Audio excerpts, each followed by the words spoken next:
और दोस्तों स्वागत है आप सभी का यूपी सुपर टेट भारत का भूगोल। आज के इस सेशन में आप सभी का स्वागत करता हूं। क्लास 1 है और जीके जीएस करंट अफेयर्स की मैथ्स की ऑलरेडी जो है क्लासेस चल रही हैं। प्रैक्टिस सेट हमने डाल रखा है, तो प्लेलिस्ट एक बार आप जरूर विजिट कर लें और उन वीडियोज को भी अगर आपने न देखा हो तो आप जा करके जरूर देख लीजिएगा। सेलेक्टेड प्रश्न है साथियों, काफ़ी मेहनत से हमने तैयार की है आपके सिलेबस को ध्यान में रखते हुए, तो आप सभी भी 10 मिनट का समय दे करके पूरा वीडियो जरूर देखें। चलिए स्टार्ट करते हैं आज के सेशन के पहले प्रश्न से। पहला प्रश्न यहाँ पर है, भारत का दक्षिणतम बिंदु है, आपको ये बताना है। तो ये उत्तरतम बिंदु, ये पश्चिम का, ये पूर्व का और ये आपका दक्षिणतम बिंदु। एक तो आपका मुख्य भूमि से दक्षिणतम बिंदु होता है जो कि कन्याकुमारी है। अगर आपसे प्रश्न ऐसा पूछा जाए कि भारत की मुख्य भूमि का दक्षिणतम बिंदु, तो वहाँ पे आपका आंसर हो जाएगा कन्याकुमारी। लेकिन ध्यान दीजिएगा, ये कन्याकुमारी कहाँ पर है? तमिलनाडु में है। लेकिन अंडमान निकोबार द्वीप और नीचे तक जाता है। अगर आप देखेंगे अक्षांशीय विस्तार तो आपका और जो है उसका विस्तार जो है निम्न अक्षांश की ओर जाता है। निम्न मतलब 6 से या 5 की तरफ गए तो उसको हम बोलेंगे निम्न अक्षांश की ओर जा रहे हैं हम। तो वहाँ से अगर आप देखेंगे तो सबसे दक्षिणतम बिंदु क्या हो जाएगा? 4 ऑप्शन दिए गए हैं, किविथु, गौर माता, इंदिरा काल, इंदिरा पॉइंट। हमने ऑप्शन, हर क्वेश्चन में ऑप्शन ऐसे ही ले रखे जहाँ से आपको एक प्रश्न के अंतर्गत 3-4 प्रश्न आपके तैयार हों। तो ध्यान दीजिएगा, यहाँ पर डी वाला ऑप्शन बिल्कुल करेक्ट है। अगर आपको आंसर पता हो तो आप सभी प्लीज़ कमेंट करते चलें साथ साथ। इंदिरा पॉइंट, यहीं पर ध्यान दे लीजिएगा, सबसे उत्तरतम बिंदु अगर आपसे पूछा जाए तो इंदिरा कौल, जो कि जम्मू कश्मीर में स्थित है। इंदिरा कौल। सबसे पूर्वी अगर आपसे पूछा जाए पूर्वोत्तर कौन सा बिंदु है भारत का, तो किविथु, और ये आपका अरुणाचल प्रदेश में स्थित है। अरुणाचल प्रदेश में स्थित है आपका। और सबसे पश्चिमी बिंदु कहाँ पर स्थित है? गुजरात राज्य में, गौर माता, ये आपका जो है गुजरात में स्थित है। तो इतने पॉइंट्स आपको यहाँ पर याद रखना है। भारत के मुख्य बिंदु का दक्षिणतम बिंदु पूछा जाए तो कन्याकुमारी। तो इस प्रश्न के लिए यहाँ पर करेक्ट आंसर हो जाएगा option number D is the right answer. इसके बाद चलेंगे हम लोग क्वेश्चन नंबर 2 पर। भारत का मानक समय रेखा निम्न में से किन राज्यों से होकर के नहीं गुजरता है? हमने एक क्वेश्चन होम असाइनमेंट यानी आपके लिए भी हम एक सवाल लगते हैं लास्ट में, और पिछले वीडियो में जो आपसे सवाल पूछा गया रहता है उसके आंसर भी बताते हैं वीडियो के लास्ट में। आज भी हमने एक सवाल रखा है आप सभी के लिए। तो आपको बताना है भारत का मानक समय रेखा निम्न में से किन राज्यों से होकर नहीं गुजरती है। अगर आप देखेंगे भारत का जो देशांतरीय विस्तार है 68 डिग्री 7 मिनट से लेकर के 97 डिग्री 25 मिनट, ये कहाँ पर है? अभी हमने देखा ना, गौर माता गुजरात में 68 डिग्री 7 मिनट। ये कहाँ पर है? किबिथु, अरुणाचल प्रदेश में। इसी प्रकार से आपको अक्षांशीय विस्तार भी अभी हम बताएंगे, क्वेश्चन है उसको लेकर के आगे। तो आप इनका औसत ले लीजिए, मतलब प्लस करके डिवाइड आप 2 कर लेंगे तो यहाँ पे कितना मिल जाएगा आपको? 82.5 डिग्री। यह है भारत की माध्य समय रेखा। और क्या बोलेंगे इसको हम लोग? ईस्ट बोलेंगे। 82.5 डिग्री पूर्वी देशांतर। हम लोग जो भारत है पूरी तरह से उत्तर और पूर्वी गोलार्ध में स्थित है। तो देशांतरी जितने भी विस्तार होंगे सब पूर्वी ही कहा जाएगा भारत के परिप्रेक्ष्य में, और अक्षांशी जितने भी विस्तार कहा जाएगा सभी उत्तर ही कहा जाएगा। उत्तर में जैसे 8 डिग्री 4 मिनट उत्तर से लेकर के 37 डिग्री 6 मिनट उत्तर तक, ये भारत का अक्षांशीय विस्तार है मुख्य बिंदु का। पूरा अगर आपसे पूछा जाएगा अंडमान निकोबार तो आप देखेंगे 6 डिग्री से ही स्टार्ट हो जाता है। ठीक है, तो यहाँ पर आपको बताना है भारत का मानक समय रेखा जो कि 82.5 डिग्री होता है, निम्न में से किन राज्यों से होकर के नहीं गुजरता है। अंतर्राष्ट्रीय मानक समय रेखा 0 डिग्री है, जिसको हम ग्रीनविच मीन टाइम कहते हैं, और इसी को आप देखेंगे संक्षेप में जीएमटी लिखा जाता है। और भारत के परिप्रेक्ष्य में यहाँ पर 5.5 ऐसे लिख करके यहाँ पर प्लस करके यहाँ पर जीएमटी लिखा जाता है। प्लस मतलब है कि हम पूर्वी में हैं, पश्चिम में जाएंगे तो समय घटता है, पर पूर्व में आते ही क्या होता है? समय बढ़ जाता है। ठीक है, तो यहाँ पर देखिए उत्तर प्रदेश राज्य से गुजरती है, मध्य प्रदेश से भी गुजरती है, छत्तीसगढ़ से भी गुजरती है। भारत का मानक समय रेखा 82.5 डिग्री। इसके बाद जो है यहाँ पर उड़ीसा हो जाएगा चौथा राज्य, और 5वां राज्य क्या हो जाएगा? आंध्र प्रदेश, एपी से आंध्र प्रदेश। तो ये 5 राज्य हैं जहाँ से भारत की मानक समय रेखा गुजरती है। कर्क रेखा भारत के बीचों बीच से होकर के गुजरती है कुल 8 राज्यों से, मानक समय रेखा 5 राज्यों से। झारखंड से नहीं गुजरती है, झारखंड से नहीं गुजरती है। क्लियर है सभी को यहाँ तक? तो यहाँ पर आपको याद रखना किन किन राज्यों से होकर के गुजरती है, और इस क्वेश्चन के लिए यहाँ पर राइट आंसर हो जाएगा डी। पूछा यहाँ पर गया है कि नहीं गुजरती है, तो नहीं वाले प्रश्न हम अक्सर जो है गलत कर देते हैं अगर हमारी प्रैक्टिस नहीं होती या फिर अगर हम इसको नहीं ध्यान दे पाते हैं तो उम्मीद करता हूँ यहाँ पर आपको सारे फैक्ट क्लियर हो गए होंगे। तो इसके बाद चलेंगे हम लोग क्वेश्चन नंबर 3 पर। क्षेत्रफल की दृष्टि से भारत का सबसे छोटा राज्य कौन सा है? ध्यान दीजिएगा, क्षेत्रफल की दृष्टि से है, एक आपका जनसंख्या की दृष्टि से भी होता है। तो पहले आप क्षेत्रफल की दृष्टि से देख लीजिए। क्षेत्रफल की दृष्टि से भारत का सबसे छोटा राज्य गोवा है। और अगर आपसे यही पूछ लिया जाए जनसंख्या की दृष्टि से सबसे छोटा राज्य सिक्किम, यानी सिक्किम का क्षेत्रफल गोवा से तो बड़ा है लेकिन सिक्किम की जनसंख्या सबसे कम है पूरे भारत में। सबसे कम जनसंख्या घनत्व वाला राज्य अगर आपसे पूछ लिया जाए, जनसंख्या घनत्व यानी प्रति वर्ग किलोमीटर में कितने व्यक्ति रहते हैं उस राज्य में, जैसे आप देखेंगे पूरे भारत का 382 है, उत्तर प्रदेश का 832 है, ठीक है। तो अरुणाचल प्रदेश का जो है जनसंख्या घनत्व सबसे कम है, अरुणाचल प्रदेश का जनसंख्या घनत्व सबसे कम है। और अरुणाचल प्रदेश के बारे में एक फैक्ट और भी है कि अरुणाचल प्रदेश में सघन वनों का जो प्रतिशत है वो सर्वाधिक पाया जाता है। ऐसे तो सर्वाधिक वन जो है मध्य प्रदेश में है, क्षेत्रफल की दृष्टि से प्रतिशत में अलग होता है। ये सब हम आगे देखेंगे, जो प्रश्न आपके एग्जाम पॉइंट आपसे यहाँ पॉइंट ऑफ व्यू से इंपॉर्टेंट होंगे। तो यहाँ पे ध्यान दीजिएगा, जनसंख्या की दृष्टि से सिक्किम सबसे छोटा राज्य है क्षेत्रफल की दृष्टि से। और क्वेश्चन नंबर 3 के लिए यहाँ पर बी राइट आंसर होगा, सबसे छोटा राज्य गोवा हो जाएगा। और जनसंख्या घनत्व जो है सबसे कम अरुणाचल प्रदेश राज्य का है। क्वेश्चन नंबर 4 देखेंगे इसके बाद हम लोग, निम्नलिखित में से किस राज्य से होकर कर्क रेखा नहीं गुजरती है, आपको ये बताना है। तो कर्क रेखा जो है राजस्थान राज्य से स्टार्ट होती है गुजरना, राजस्थान से, उसके बाद पहले गुजरात यहाँ लिख लीजिए, बिल्कुल हम पश्चिम से चलना स्टार्ट करते हैं तो गुजरात होगी आपका यहाँ पे, इसके बाद यहाँ पे राजस्थान हो जाएगा, राजस्थान के बाद फिर मध्य प्रदेश, इसके बाद फिर छत्तीसगढ़, फिर झारखंड, फिर वेस्ट बंगाल, इसके बाद त्रिपुरा और फिर मिजोरम। हो गए 8 राज्य, 1 2 3 4 5 6 7 8। तो ये कुल 8 राज्य हैं। गुजरात, पश्चिम से हम बिल्कुल पूर्व की तरफ जा रहे हैं, ध्यान दीजिएगा। गुजरात, राजस्थान, मध्य प्रदेश, छत्तीसगढ़, झारखंड, पश्चिमी बंगाल, त्रिपुरा और मिजोरम। तो यहाँ पर किस राज्य से होकर नहीं गुजरती है आपसे पूछा गया है, तो बिहार से होकर के नहीं गुजरती है।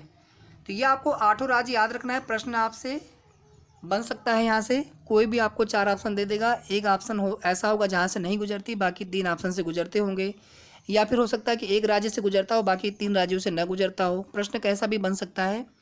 क्वेश्चन नंबर 4 का A is the right answer. Question number 5 देखिए इसके बाद, उत्तर प्रदेश में सर्वाधिक देखेंगे तो जलोढ़ मिट्टी का विस्तार पाया जाता है, गंगा यमुना के दोआब का जो क्षेत्र है पूरा। तो यहाँ पर प्रश्न है, पुरानी जलोढ़ मिट्टी को किस नाम से जाना जाता है? 4 ऑप्शन है, खादर, तराई, बांगर, भाबर। तो पुरानी जलोढ़ मिट्टी को हम लोग बांगर नाम से जानते हैं, बांगर। और ये जो होती है नई जलोढ़ मिट्टी होती है। अगर प्रश्न यहाँ पर होता है कि नई जलोढ़ मिट्टी, तो यहाँ पर आपका आंसर होता है खादर।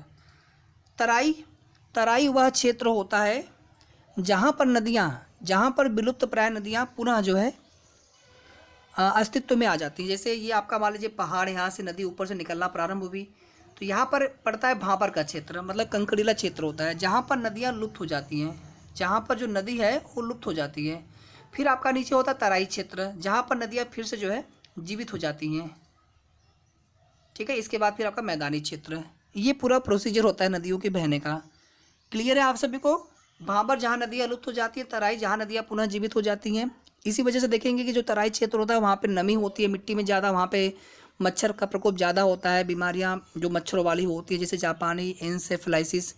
आप देखेंगे गोरखपुर का जो क्षेत्र है आसपास का तराई क्षेत्र पाया जाता है, जहाँ पर थारू जनजाति अधिक संख्या में पाई जाती है, तो वहाँ पर देखेंगे ये सब शिकायतें ज़्यादा देखने सुनने को मिलती हैं। तो खादर यहाँ पर नई जलोढ़ मिट्टी और पुरानी जलोढ़ मिट्टी को किस नाम से जाना जाता है, तो यहाँ पर option C is the right answer. बाकी के फैक्ट भी आपको ज़रूर याद रखना है। इसके बाद क्वेश्चन नंबर 6, दर्रा से संबंधित प्रश्न यहाँ पर है। तुजू दर्रा भारत के किस राज्य में स्थित है, आपको ये बताना है। समय थोड़ा सा लग रहा है मित्रों, लेकिन आपको वीडियो पूरा देखना है, क्योंकि कोई भी फैक्ट मैं यहाँ पर छोड़ना नहीं चाहता हूँ। प्रश्न आपके रिपीट होंगे आगे भी, ताकि आपका रिवीजन भी होता रहे साथ साथ। तो तुजू दर्रा जो है भारत के मणिपुर राज्य में स्थित है।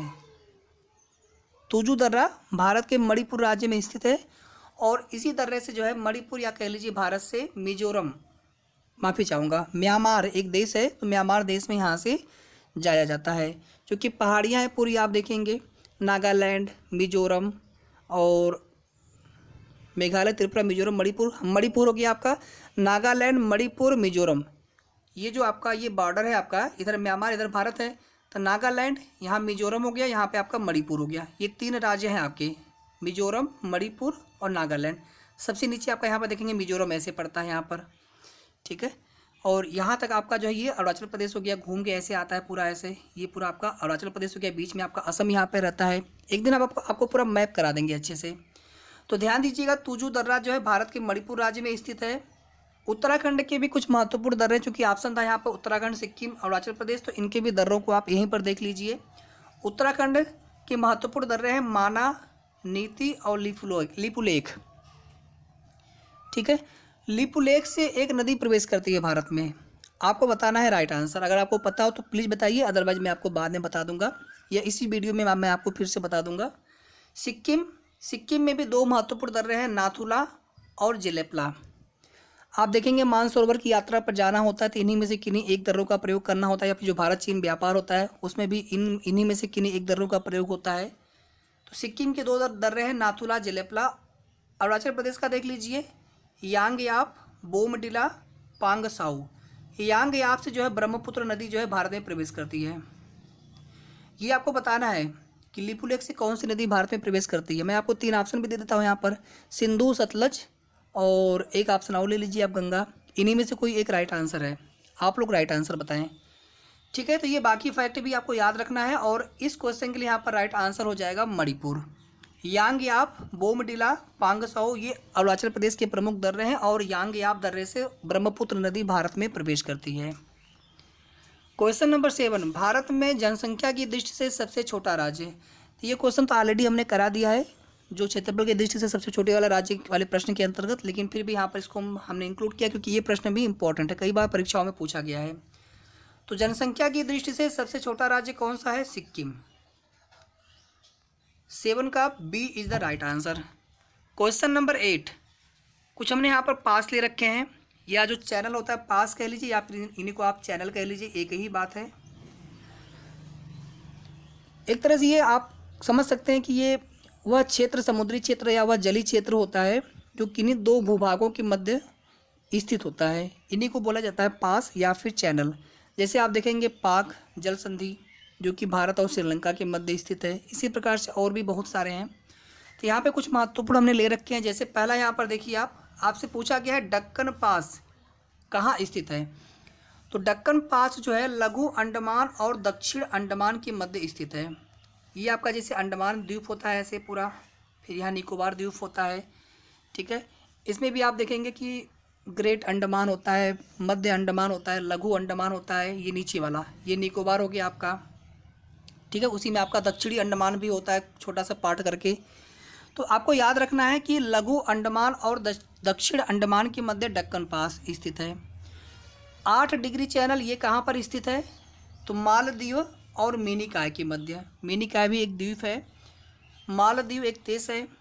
मालदीव मिनिकॉय के मध्य 8 डिग्री चैनल स्थित है। 9 डिग्री चैनल लक्षद्वीप मिनिकॉय के मध्य। अंडमान और निकोबार के मध्य 10 डिग्री चैनल पाया जाता है। अंडमान और निकोबार के मध्य 10 डिग्री चैनल। ये सभी महत्वपूर्ण प्रश्न हैं जो कि किसी न किसी परीक्षाओं में पूछे गए हैं। तो क्वेश्चन नंबर ए का A is the right answer. Question number 9 देखिए, इसके बाद क्षेत्रफल की दृष्टि से भारत का सबसे बड़ा केंद्र शासित प्रदेश आपको बताना है।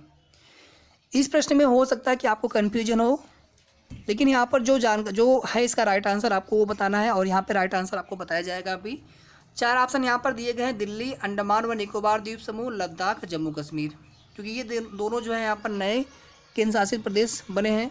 भारत में कुल राज्यों की संख्या कितनी है? 28 और कुल केंद्र शासित प्रदेश 8। तो यहाँ पर राइट आंसर हो जाएगा क्षेत्रफल की दृष्टि से भारत का सबसे बड़ा केंद्र शासित प्रदेश अंडमान व निकोबार द्वीप समूह। अगर आपसे जनसंख्या की दृष्टि से पूछा गया होता, जनसंख्या की दृष्टि से, तो यहाँ पर राइट आंसर होता दिल्ली। ध्यान दीजिएगा इसको। क्वेश्चन नंबर 10, भारत की स्थलीय सीमा की कुल लंबाई आपको बताना है। तो भारत की स्थलीय सीमा की यानी पूरा जो भारत है पूरा, ये पूरा आपको लंबाई बताना है पूरा, और साथ में जो द्वीप हैं सभी को जोड़ते हुए। ठीक है, तो यहाँ पर देखा जाए तो स्थलीय जलीय सीमा सभी उसमें आ जाएंगे, लेकिन आपसे यहाँ पर पूछा गया है कि भारत की स्थलीय सीमा की कुल लंबाई कितनी है। तो यहाँ पर राइट आंसर हो जाएगा सी। कहीं पर आपको 15,200, कहीं पर आपको 15,106 किलोमीटर भी देखने को मिल सकता है। दोनों ही यहाँ पर राइट आंसर होंगे। ध्यान दीजिएगा, ये आपका जो है भारत की जलीय सीमा की लंबाई है। भारत की जलीय सीमा की लंबाई है 6100 किलोमीटर। इसमें द्वीप शामिल नहीं है, जो लक्षद्वीप और अंडमान निकोबार द्वीप है वे इसमें शामिल नहीं। जब उनको भी शामिल कर लेते हैं तो टोटल जलीय सीमा की लंबाई कितनी हो जाएगी, 7,516.6 किलोमीटर। यह जो है केवल जो मुख्य भूमि है भारत की उसकी जलीय सीमा की लंबाई है। अगर आपसे ऐसे प्रश्न पूछेगा तो यहाँ पर राइट आंसर हो जाएगा 6100 किलोमीटर। अगर भारत की संपूर्ण जलीय सीमा की लंबाई पूछेगा, मतलब मुख्य भूमि, ये मुख्य भूमि वाला पार्ट हो गया इतना, और प्लस जो यहाँ पे आपका हो गया लक्षद्वीप और यहाँ पर आपका हो गया अंडमान निकोबार, तो इनके भी जो सीमाएं हैं, लंबाई हैं, उनको भी जोड़ लेंगे तो ये आपका आंसर हो जाएगा। क्वेश्चन नंबर 11 देखिए इसके बाद, भारत की अक्षांशीय विस्तार कितना है आपको ये बताना है। भारत का अक्षांशीय विस्तार, ये भारत हो गया, तो यहाँ से लेकर के यहाँ तक, या कह लीजिए जो पूरा अंडमान निकोबार है यहाँ से लेकर के पूरा यहाँ तक आपको ये बताना है। तो यहाँ पर राइट आंसर हो जाएगा 3,214 किलोमीटर। और ध्यान दीजिएगा 8 डिग्री 4 मिनट से लेकर के 37 डिग्री 6 मिनट तक। ये जो है आपका देशांतरीय विस्तार है, मतलब ये वाला जो विस्तार है, ये देशांतर लाइन होती है, ऐसे जो ऊर्ध्वाधर लाइन देशांतरीय लाइन होती है, और ये अक्षांशीय रेखा होती है, अक्षांश रेखाएं बोलते हैं इनको हम। तो जो देशांतरीय विस्तार है 2,933 किलोमीटर ये कुल लंबाई है, और जो इसका विस्तार है देशांतर में 68 डिग्री 7 मिनट से लेकर के 27 डिग्री 25 मिनट तक, इसको भी आपको याद रखना है। और ये हो गया आपका अक्षांशीय विस्तार किलोमीटर में, और यहाँ पर जो है डिग्री और मिनट में। क्वेश्चन नंबर 12, सभी प्रश्न अपने आप में बहुत इंपॉर्टेंट है। वीडियो को आप लोग प्लीज़ लाइक शेयर करते रहिएगा, और जिन मित्रों ने अभी तक चैनल को सब्सक्राइब न किया हो तो सब्सक्राइब आप सबसे पहले कर लें। भारत का राष्ट्रीय विरासत पशु है आपको ये बताना है। 4 ऑप्शन है, बाघ, बारहसिंगा, हाथी, शेर। भारत का राष्ट्रीय विरासत पशु, केवल राष्ट्रीय पशु नहीं पूछा गया। केवल राष्ट्रीय पशु पूछा गया होता तो यहाँ पर आपका राइट आंसर क्या होता, बाघ होता। उत्तर प्रदेश का राज्य पशु पूछा गया होता तो यहाँ पर राइट आंसर हो गया होता बारहसिंगा। और इस क्वेश्चन के लिए राइट आंसर हो जाएगा सी, हाथी। भारत का राष्ट्रीय विरासत पशु हाथी है, ऑप्शन नंबर सी। बाघ जो है भारत का राष्ट्रीय पशु है, बारहसिंगा उत्तर प्रदेश का राज्य पशु है। उत्तर प्रदेश का राज्य पुष्प बताएं अगर आपको पता हो तो, पलाश का फूल। ठीक है, इसी प्रकार से भारत का राष्ट्रीय वृक्ष बरगद, और जितने भी है राष्ट्रीय वाक्य, राष्ट्रीय नारा, सभी आपको पता होना चाहिए, राष्ट्रगीत, राष्ट्रगान। तो क्वेश्चन नंबर 12 का C is the right answer. Question number 13 देखिए इसके बाद, भारत किस गोलार्ध में स्थित है। ये आप ले लीजिए, यहाँ पर 0 डिग्री देशांतर रेखा और ये हो गया 0 डिग्री अक्षांश रेखा। तो ये आप डायरेक्शन यहाँ पे लिखेंगे तो ये ऊपर आपका हो गया नॉर्थ, नीचे आपका साउथ, यहाँ पे ईस्ट और यहाँ पे वेस्ट हो गया।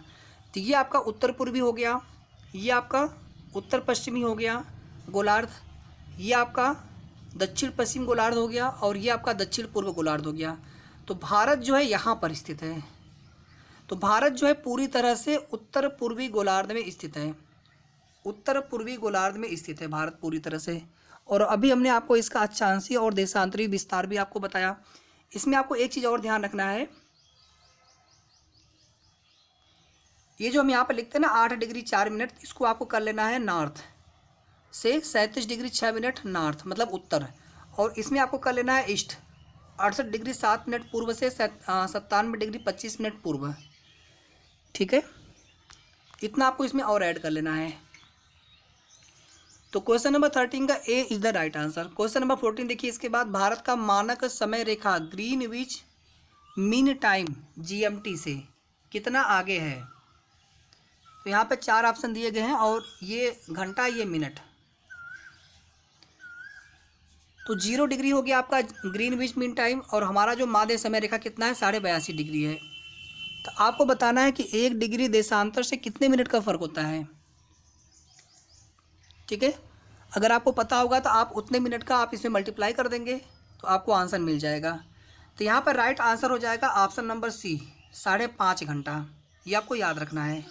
कभी भी आप देखेंगे जहाँ पर भारत का समय रेखा आपको मानक समय रेखा या मानक समय आपको दिख जाएगा तो ऐसे लिखा होगा GMT और यहाँ पे 5:30 यहाँ पे प्लस, ऐसे करके प्लस मतलब हो गया कि हम लोग पूर्व में हैं, पश्चिम में माइनस, पूर्व में प्लस, पूर्व में समय जो है आगे बढ़ता है।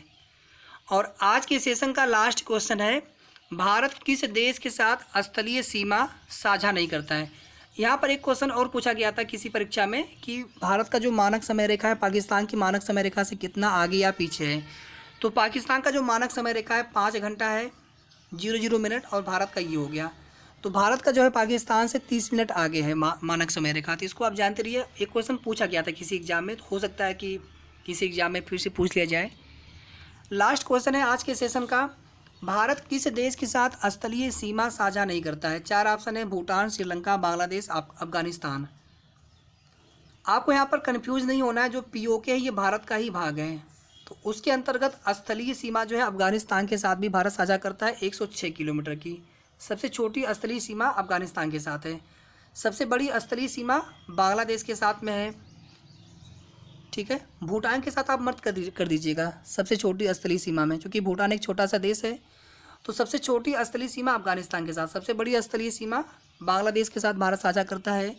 श्रीलंका जो है एक द्वीपीय देश है और भारत की जो है इनके साथ जलीय सीमा लगती है। स्थलीय सीमा जो है इनके साथ साझा भारत नहीं करता है। तो क्वेश्चन नंबर 15 के लिए यहाँ पर B is the right answer. Bharat की जो स्थलीय सीमा साझा करता है भूटान, बांग्लादेश, अफगानिस्तान, पाकिस्तान, चीन, इन सभी के साथ में। तो ये हो गया आज का सेशन। और एक क्वेश्चन आप सभी के लिए है यहाँ पर कि अंतर्राष्ट्रीय तिथि रेखा कितने डिग्री होता है, आपको बताना है। कमेंट करके आप सभी आंसर ज़रूर बताएं। और आज का सेशन कैसा लगा आप सभी को, ये भी आप सभी कमेंट करके बताएं। और वीडियो को प्लीज़ लाइक सभी कर दीजिएगा, शेयर भी आप लोग कर दिया करें और साथ में चैनल को ज़रूर सब्सक्राइब कर लेंगे। तो मिलते हैं नेक्स्ट सेशन में। वीडियो को पूरा देखने के लिए भी आप सभी का बहुत बहुत धन्यवाद।